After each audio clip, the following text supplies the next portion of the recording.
Well, hello, beautiful. I thought it was time that I come out of the closet and give you a little bit of information on Maskne because people are definitely coming in with a lot of Maskne now, and I think that I can add some value to this topic only because I was dealing with it, but I curbed it right away, and I figured out a couple things that really kind of helped with that. And if you look closely, you can see that I do have a little pimple.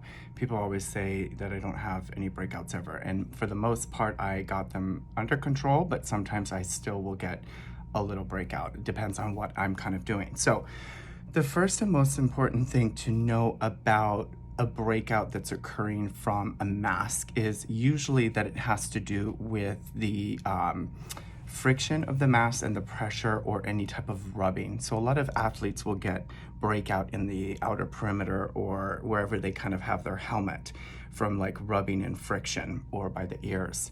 So if you wear a mask that is fabric and is really tight to your skin, then what will happen is not only the condensation from your breath and everything, which causes moisture and buildup, but any type of friction where the mask is on your skin can lead to the potential of not only irritation, but breakout or acne.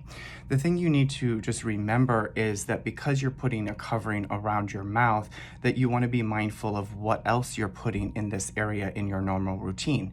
So I would advise that you would exfoliate less in this area because it's already an area that's going to be sensitive because it's going to be, covered or have the potential for any type of rubbing or irritation. So just be mindful of, your normal exfoliants, your retinoids, your vitamin C serums, your lactic acid, your glycolic creams, any thing that you put in this area. And remember, it travels. So if you put product here, it's going to kind of go in. So, I'm not saying avoid it entirely, this area. I'm just saying be mindful and use less.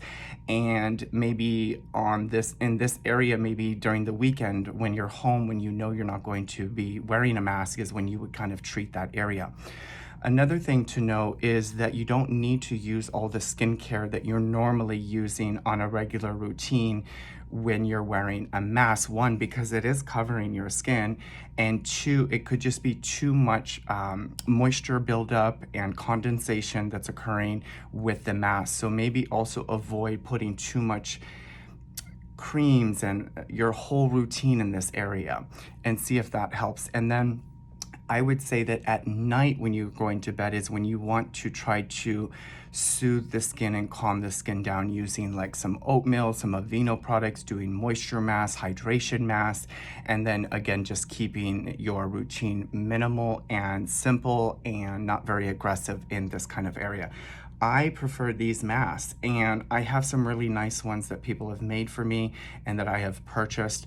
But at the end of the day, what I think is important is you should dispose of this mask. I know it seems ridiculous, but if you're like in an industry where you're having to wear a mask and you're, a nurse, doctor, or surgeon, whatever, essential worker, you should toss this mask twice a day to 3 times a day. I know that seems excessive, but just think of everything that's on here, especially if you're wearing makeup. So it's just really important to know that it's about sanitation also. So keeping this really clean, tossing it when you're done, and not letting, whatever's on here, like a lot of people, like I have this mask here, and although I'm clean and I'll wash it probably every other day, in between what I do is I also will sanitize with a UV sanitizer. So that's another little tip, is to get a UV sanitizer. Got this on Amazon. I think it's on sale actually right now for $130. I bought it for $160, so you're gonna save some money. But this really helps to keep the bacteria and the virus levels down. But nothing works like just disposable masks that you can just toss, and being really mindful that it is not really touching your skin as much as possible.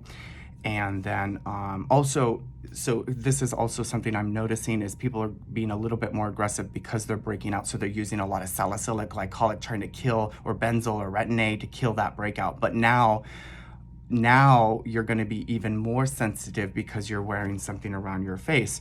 So you just need to know these things, because you're trying to kill a breakout and your skin's gonna get dry, it's gonna get irritated, and it's gonna get more irritated from the friction. So it's not about trying to be too aggressive. It's actually about being very minimal with any type of acne product, and then just lightly spot treating, and then making sure that after you put any type of acne or breakout medicine in this area, after it's fully absorbs, make sure you put more of a thicker cream than you normally would. I know that seems counterintuitive to somebody who's breaking out, but what will happen is you're just going to create a little bit of a protective membrane and occlusion in this area. So the medicine is in your skin, and then you're putting something thicker, cream, even a dash of Aquaphor. I prefer Aveeno, but do whatever you feel you resonate with, something that has dimethicone and oatmeal in it.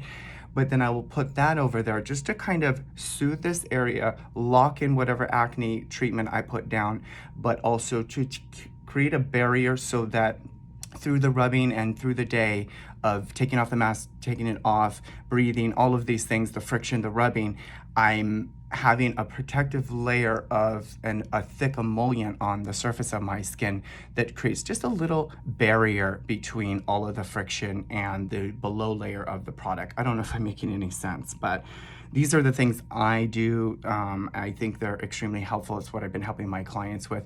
And then also I'll leave you with this, because this area is being, covered, and it's just more susceptible to sensitivity and irritation.